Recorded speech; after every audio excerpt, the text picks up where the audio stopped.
Bueno, bienvenidos y bienvenidas nuevamente. En esta oportunidad vamos a trabajar con el periodo de la monarquía romana y sobre la organización social en Roma.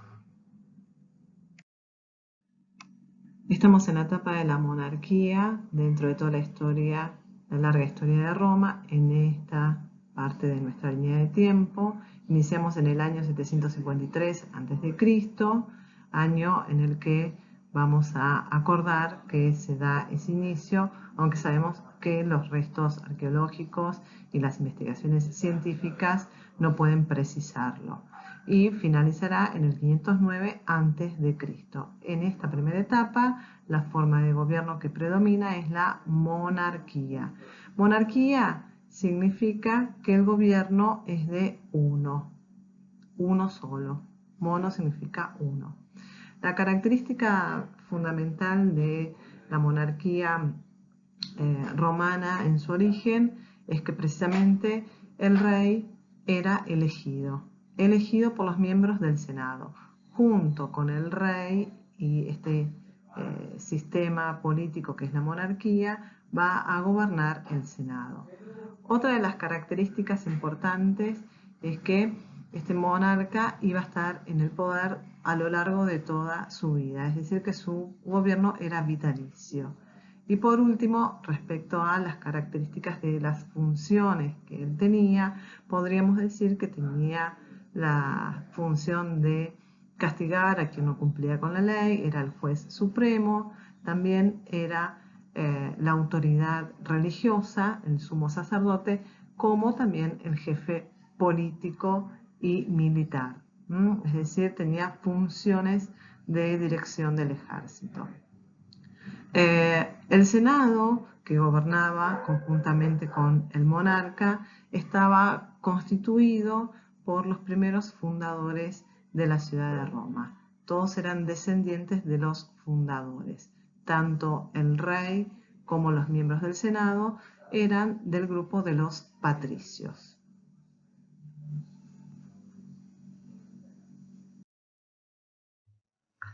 Si nos preguntamos cómo se componía la sociedad romana, podríamos señalar que fundamentalmente existían tres grupos.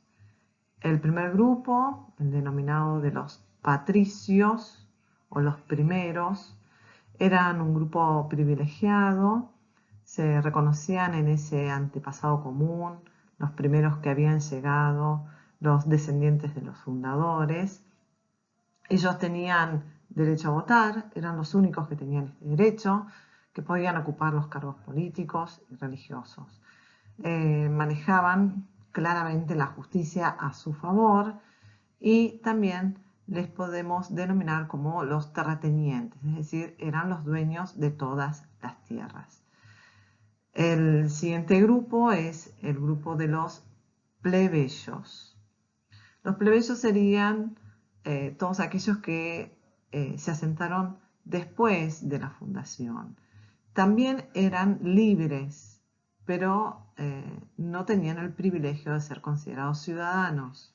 Por lo tanto, se estaban excluidos de los derechos políticos y religiosos. No podían casarse con patricios, solo entre plebeyos, y si no pagaban sus deudas podían convertirse en esclavos. Bueno, aquí vamos a hacer un paréntesis interesante que tiene que ver con un sector bastante particular que es el de los clientes. ¿Quiénes conformaban este grupo? Bueno, los clientes eran plebeyos, podemos decir, que desprotegidos por su condición, sobre todo de pobreza, se terminaban convirtiendo en clientes de los patricios. Es decir, es un vínculo semejante a lo que podremos pensar entre un patrón, ¿sí?, y un trabajador, un cliente. Esa condición, ¿sí?, de dependencia entre hombres libres, el cliente no va a ser considerado esclavo, pero bueno, va a vivir con los patricios, pero no va a tener la condición de patricio. Va a estar sometido a la autoridad de su patrón, es decir, del patricio. Por último, vamos a hablar del grupo de los esclavos, ¿sí? Los esclavos son aquellos que, si bien en un principio habían sido bastante pocos, con el tiempo y la expansión territorial fueron aumentando en número, como así también cuando muchos de los plebeyos que caían en la pobreza y no podían pagar sus deudas, terminaban convirtiéndose en esclavos. Bueno, aquí les propongo hacer un parate en el desarrollo de estas diapositivas antes de pasar a la siguiente etapa y, bueno, intentar resolver las preguntas que les dejo ahí debajo, como qué derechos gozaba cada uno de estos sectores o qué obligaciones tenían en cada caso, revisar un poquito al respecto de la diferencia entre la explicación mitológica y científica de la Fundación de Roma para avanzar en la siguiente etapa. Tomen nota de todo esto en sus carpetas de preguntas que les surjan y de las respuestas que van encontrando.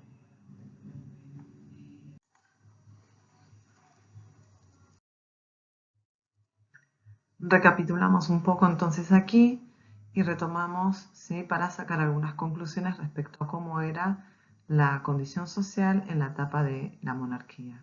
Recuerden entonces que las personas pertenecían a una clase social de acuerdo a su nacimiento, que la sociedad estaba dividida en hombres libres y no libres, que los que no eran libres son los que nosotros vamos a denominar esclavos, ¿sí? Son considerados objetos, no personas, y que los hombres libres a su vez se dividían en privilegiados y no privilegiados. Pasamos entonces de esta manera a la siguiente etapa.